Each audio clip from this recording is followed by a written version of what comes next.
Hello friends இப்போ நீங்கள் பார்த்துட்டு இருக்கக்கூடிய இந்த சப்போட்டா மரம் நம்ம தோட்டத்தில் நடவு பண்ணி ஒரு 3 வருஷத்துக்கு மேலே ஆகுது. இப்போ வந்து காய்கள் வர ஆரம்பிச்சிருக்கு. ஒரு சின்ன செடியாக தான் நடவு பண்ணோம். இது வந்து ரொம்ப நாளாக வளராமல் அப்படியே இருந்தது. இப்போ வந்து ஒரு வருஷமாக தான் நல்ல வளர்ச்சி தெரியுது.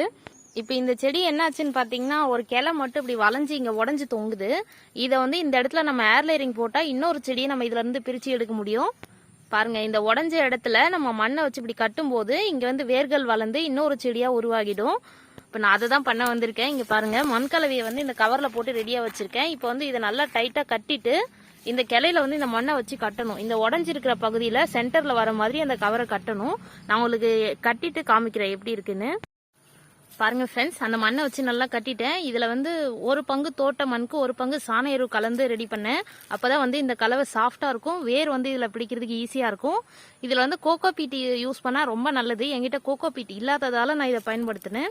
உங்ககிட்ட கோகோ பீட் இருந்தா வெறும் கோகோ பீட்டை நல்லா தண்ணியில நனைச்சிட்டு இந்த மாதிரி நீங்க ஏர்லேரிங் பண்ணலாம். பொதுவாகவே ஏர்லேரிங் பண்ணுறவங்க அதுதான் யூஸ் பண்ணுவாங்க. என்கிட்ட இல்லாததால நான் இதை யூஸ் பண்ணேன். உங்ககிட்ட இருந்தால் நீங்களும் இதே மாதிரி ட்ரை பண்ணி பாருங்க.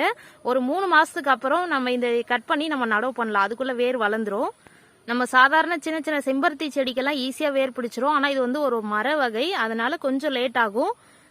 பார்ப்போம், ஒரு 2 மாதத்துக்கு அப்புறம் இதை நம்ம பார்க்கலாம். இதுக்கு மேலே இன்னொரு துணியை சுற்றி விட்டோம்னா ஈஸியாக இன்னும் வேர் பிடிக்கும். இதில் வந்து வெளிச்சம் படாமல் நல்லா கவர் பண்ணி வைக்கணும். அப்போ வந்து ரொம்ப சீக்கிரமாக வேர் வளரும். இந்த செடியில எனக்கு ஏர்லைனிங் போடுற ஐடியாவே இல்லை. இந்த கிளை உடஞ்சிருந்ததால அதை ஏன் வேஸ்ட் பண்ணணும்னு ஏர்லைனிங் போட்டிருக்கேன். நீங்களும் இந்த மெத்தடை ட்ரை பண்ணி பாருங்க.